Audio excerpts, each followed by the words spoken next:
রাতের বেলা ফারহান ভাই নাটক দেখে ঘুমাইছে, আর সকালবেলা শুনি ফারহান ভাই নাকি আমাদের পাশে গ্রামে শুটিং করতে আসছে। তারপর বন্ধুদের নিয়ে দৌড়ে চলে আসলাম শুটিং সেটে, আইসা দেখি স্বপ্নের মানুষ শুটিং করতেছে। তো ভাই কি বলবো, আমার কাছে কল্পনা মনে হইতেছিল। তারপরে একটা জিনিস ভাবলাম যে আমি খালি আমার স্বপ্নের মানুষকে দেখবো, আপনারা দেখবেন না। তাই পকেটে থাকা মোবাইলটা বের করে ভিডিও করা শুরু করে দিলাম, কারণ আমি জানি ফারহান ভাই শুধু আমার প্রিয় না, বাংলাদেশের প্রত্যেকটা মানুষের প্রিয়। শুধু প্রিয় না, বাংলাদেশের কোনো একটা মানুষ বলতে পারবো না তার নাটক দেখে ভালো লাগে না। সে এমন একজন অভিনেতা, তারে দেখলে মানে কি বলবো ভাই, খুব কাছ থেকে দেখছি, নিজের অনুভূতিটা বুঝাইতে পারতেছি না। তারপরে আপনাদের জন্য ভিডিও করতেছিলাম, এই মুহূর্তে আইসা ফারহান ভাইয়ের কোনো একটা সিকিউরিটি আইসা আমার ক্যামেরাটা কায়রা নেই, এই জন্য এখানে ভিডিওটা করতে পারি নাই। তারপরে চলে আসলাম অন্য জায়গায়। তো অন্য জায়গায় আসার পরে দেখলাম প্রচণ্ড মানুষ এই জায়গাতে ভিড় করে আছে।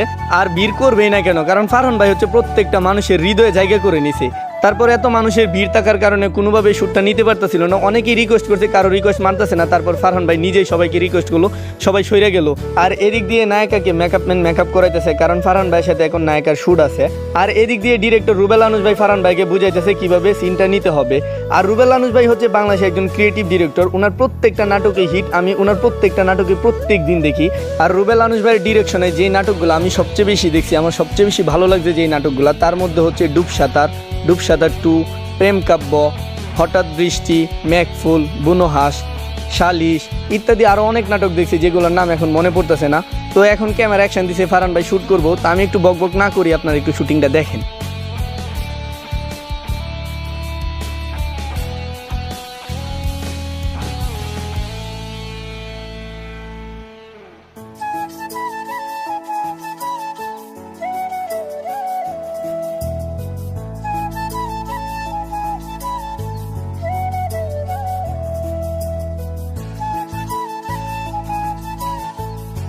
অসাধারণ অভিনয়, আপনারা তো এতক্ষণ দেখলেন যে আসলে ভাই কি বলবো, আমার বলার মতো না। যে ফারহান ভাই হচ্ছে প্রত্যেকটা মানুষের আইডল, প্রত্যেকটা অ্যাক্টরের আইডল।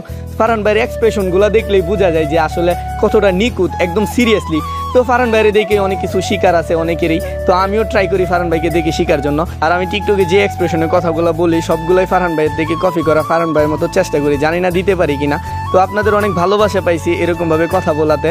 আর এত তাড়াতাড়ি টিকটকে এত ভালোবাসা পাইছি আপনারা, যেটা বইলা বুঝাইতে পারবো না যে আপনারা কি পরিমাণ আমার ভালোবাসা দিচ্ছেন। আর আমি আপনাদের উপর বিশ্বাস রাখি আপনারা সারা জীবন আমার ভালোবাসা যাবেন, সারা জীবন আমার সাপোর্ট করে যাবেন। আর এদিক দিয়ে ভালো অভিনয় দেওয়াতে ডিরেক্টর রুবেল আনুস ভাই ফারহান ভাইকে থ্যাংক ইউ জানাইতেছে। আর প্রত্যেকটা মানুষের হাসি দেখেই বোঝা যায় যে কি পরিমাণ ভালো অভিনয় দিছে ফারহান ভাই। আর ফারহান ভাই হচ্ছে বাংলাদেশের ওয়ান অফ দ্য সুপারস্টার নাটক ইন্ডাস্ট্রিতে। তো উনারে ভালো লাগে না কোনো ডিরেক্টরেরই, উনি নিজে থেকেই ভালো অভিনয় করতে পারে। তো কি বলবো ভাই, আমার বলার মতো ভাষা নাই যে উনারে আমি খুব কাছ থেকে দেখতেছি, আমার স্বপ্নের মতো মনে হইতেছিল। আর উনি হচ্ছে ডিরেক্টর রুবেল আনুস ভাই। তো উনারে দেখে কোনোভাবেই বোঝা যায় না যে ডিরেক্টর, উনি যে একজন সেলিব্রিটি করার কারিগর। তো খুব সাদামাটা একজন মানুষ। ফারহান ভাইয়া যেমন আমার স্বপ্নের একজন মানুষ, তো ডিরেক্টর রুবেল আনুস ভাই আমার একজন স্বপ্নের মানুষ। তো ওনার নাটক আমি ছোট থেকেই দেখতাম। তো আমি যেই দিন কাছ থেকে ওদের দেখলাম, তো আমার এই দিনটা এখনো কল্পনায় মনে হইতেছে। তারপর রুবেল আনুস ভাইয়ের সাথে একটু কথা বলার চেষ্টা করলাম, ওনাকে ডাক দেওয়ার পর উনি আমার কথাতে সাড়া দিছে। তারপর আমার সাথে হাইসা কথা বললো, আমার সাথে হাত মিলাইলো।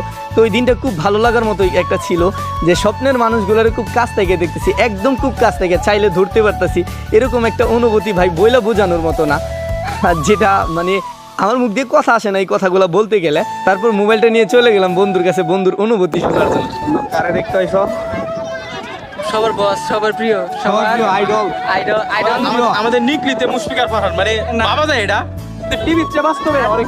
আর টিভিতে যতটুকু আমরা তাকে ভালো জানি, চাচ্ছি শতগুণে তিনি অনেক ভালো। আমি একটা মন্তব্য দিই, যদি এক পাশে রূপা থাকতো, আরেক পাশে সৈন্য থাকতো, আরেক পাশে হীরা থাকতো, আরেক পাশে ফারহান ভাই থাকতো, তাহলে আজকের দিনের জন্য আমি ফারহান ভাইরে সিলেক্ট করতাম। অবশ্যই আজকের দিনে আমি ফারহান ভাইরে সিলেক্ট করতাম। বয়ান কিছু না ভাই, স্বপ্নের মানুষ এসে গেছে। স্বপ্নের মানে বলতে গেলে বাংলাদেশের হাজারো মেয়ের ক্রাশ আর ছেলেদেরও ক্রাশ, মানে বস আইডল, এক কথা বলতে গেলে ফারহান ভাই। আর এই যে উনি হচ্ছে এই নাটকের only one crush queen Maria Shanta, যে কিনা ফারহান ভাইয়ের সাথে খুব ভালো ভালো অভিনয় করে থাকে। তো এই দিক দিয়ে সবাইকে ডিরেক্টর বুঝিয়ে দিচ্ছে কিভাবে সিনটা নিতে হবে। আর এরা হচ্ছে কো আর্টিস্ট, মানে ব্যাকগ্রাউন্ড আর্টিস্ট আর কি। তো এদেরকে সবাইকে বুঝিয়ে দিতেছে। তো এই ফাঁক দিয়ে দেখা হয়ে গেল আমার কিছু ফ্যান ফলোয়ারদের সাথে। তারপর ওরা হঠাৎ দেখে আমার কাছে আসলো, আইসা আমার সাথে কথা বলতেছে। তো ওদের দেখে মনে হইলো যে ফারহান ভাইয়ের দেখে যতটা খুশি হয়েছে আমারে দেখে ততটাই খুশি হয়েছে। আমি জানি ফারহান ভাইয়ের মতো এতটা বড় হই নাই, তো ফ্যান ফলোয়ারদের হাসি দেখে বোঝা যায় যে আমি বড় না হইলেও কিছু কিছু মানুষের ভালোবাসা অর্জন করতে পারছি, যার কারণে হচ্ছে ফারহান ভাইয়ের টাকা সত্ত্বেও ফারহান ভাইয়ের সামনে আমার অনেকে সেলিব্রিটি বলে সম্বোধন করছে। তো এই জিনিসটা আমার কাছে খুবই ভালো লাগছিল। আর এদিক দিয়ে ফারহান ভাই শ্যুট দেওয়ার জন্য রেডি হচ্ছে। তারপর কিছু মানুষের দেখলাম বলতেছে যে সকাল থেকে নাকি একই রকম শ্যুট দিতেছে। তো তারা তো আর জানে না একটা শ্যুট ফুটায় তুলতে গেলে কয়টা অ্যাঙ্গেল লাগে। তো এতক্ষণ নিছিল ফেস অ্যাঙ্গেল থেকে, তারপর দেখলাম একটা থার্ড অ্যাঙ্গেল থেকে নিছে, এখন হচ্ছে ব্যাক অ্যাঙ্গেল থেকে নিতেছে একটা শ্যুট। তো একটা শ্যুট ফুটায় তুলতে গেলে অনেকগুলো অ্যাঙ্গেল লাগে, যারা হচ্ছে বুঝে না। আর বিশেষ করে হচ্ছে গ্রামের মানুষ তো কখনো শ্যুট দেখে নাই, তো ফার্স্ট টাইম শ্যুট দেখতেছে, তাই এদের কাছে খুবই কঠিন মনে হতেছে। আর তাদের কাছে মনে হতেছে যে আসলে একই রকম জিনিস করতেছে। তো আমি এতক্ষণ যেটা দেখলাম শুটিংটার মধ্যে, আর দেখে বুঝলাম নায়িকা হচ্ছে একটা মাদ্রাসায় পড়ে আর ফারহান ভাই হচ্ছে ওই রাস্তা দিয়ে যায়। তো নায়িকারে দেখে ফারহান ভাই পছন্দ করে ফেলে। তো তারপর থেকে প্রত্যেক দিন পিছু নিতে থাকে।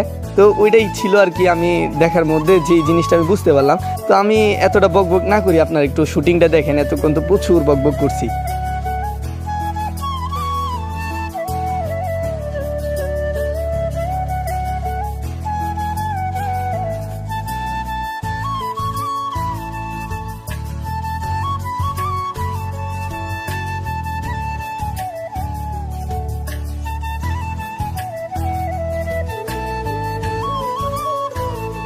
আল্লাহ বসের মধ্যে একটা জিনিস দিছে যে বসের অভিনয় দেখে খালি ওয়াও আর অসাধারণ কথাটাই আসবো। আর ভিডিও করতে করতে হঠাৎ দেখা হয়ে গেল সোহাগ ভাইয়ের সাথে। তো সোহাগ ভাইয়ের দেখে দৌড়ে চলে আসলাম ভিডিও করার জন্য। তো উনি যে ভাই কি বলবো, আপনারা তো উনারা চিনেন, বর্ণনা করার মতো কিছুই নাই আমার কাছে। তো উনারা হচ্ছে বাংলাদেশের one of the superstar actor আর কি।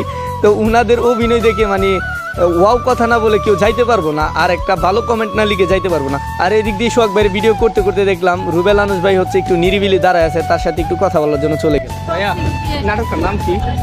নাম হচ্ছে লটারি। লটারি। নায়ক হিসেবে কি উনি আছে? এলাকার ব্লগার, হ্যাঁ এলাকার ব্লগার। এলাকা বলতে ট্রাই করতেছি, জিরো থেকেই তো হিরো হয়। ট্রাই করতেছি, ট্রাই করে যাইতেছি, চেষ্টা করতেছি। আর এতক্ষণ যে আপুটা আমার বলতেছিল আমি কি এলাকার ব্লগার কিনা, তো উনি হচ্ছে এই নাটকের এডি মানে হচ্ছে অ্যাসিস্ট্যান্ট ডিরেক্টর। তারপর ওই আপুটার সাথে অনেকক্ষণ কথা বললাম, আর কথা বলতে বলতে তার সাথে একটা ভালো আন্ডারস্ট্যান্ডিং হয়ে যায়। তারপরে উনি বললো যে তুমি কি কখনো মিডিয়াতে কাজ করছো? তারপর আমি ওনাকে বললাম জি আপু কাজ করছি, কিন্তু কোনো ডিরেক্টরের হাত দিয়ে না, হচ্ছে আমি আর আমার বন্ধু দুজনে মিলে হচ্ছে কাজগুলো করছি। তারপর ওনাকে আমার কাজগুলো দেখাইলাম। দেখানোর পর উনি বললো তো তোমরা নিজেরাই তো খুব ভালো ভালো কাজ করতে পারো। তো জানি অনেকে বলবেন যে পাগল আবার কি কয়, হ্যাঁ আবার কি এর কাজ করছে। তো আমি আমার বন্ধুরে নিয়ে কয়েকটা কাজ করার চেষ্টা করছিলাম, কয়েকটা নাটক করছি। তো চাইলে আমার নাটকগুলো দেখতে পারেন, হৃদয় মাহমুদ অফিসিয়াল ইউটিউব চ্যানেলে আপলোড দেওয়া আছে। আপনারা দেখে বলবেন যে আসলে আমি কি কাজ করতে পারছি বা কেমন অভিনয় করতে পারছি। জানি ফারহান ভাইদের মতো করতে পারবো না, কারণ তাদের হচ্ছে ভালো অভিনয় করার দক্ষতা আছে, তারপর হচ্ছে তাদের ভালো ক্যামেরা আছে, ভালো বাজেট আছে, তারা হচ্ছে হিউজ পরিমাণে টাকা নিয়ে আসে। তো আমরা এত টাকা নিয়ে নামতেও পারি না। তো আমাদের নিজের লেখায় নিজের ডিরেকশনে যতটুকু করার চেষ্টা করছি আলহামদুলিল্লাহ করছি। তো জীবনে যদি ট্রাই করে যাই ইনশাল্লাহ করতে পারবো। আপনাদের কমেন্টেই বলে আর কি, আপনারা অনেকেই কমেন্টে বলেন যে ভাই আপনি চালায় যান, কিছু একটা করতে পারবেন। তো আশা করি আমার নাটকগুলো আপনারা দেখবেন। তো এর মধ্যে হচ্ছে ফারহান ভাইরে দেখলাম এই গাড়িতে।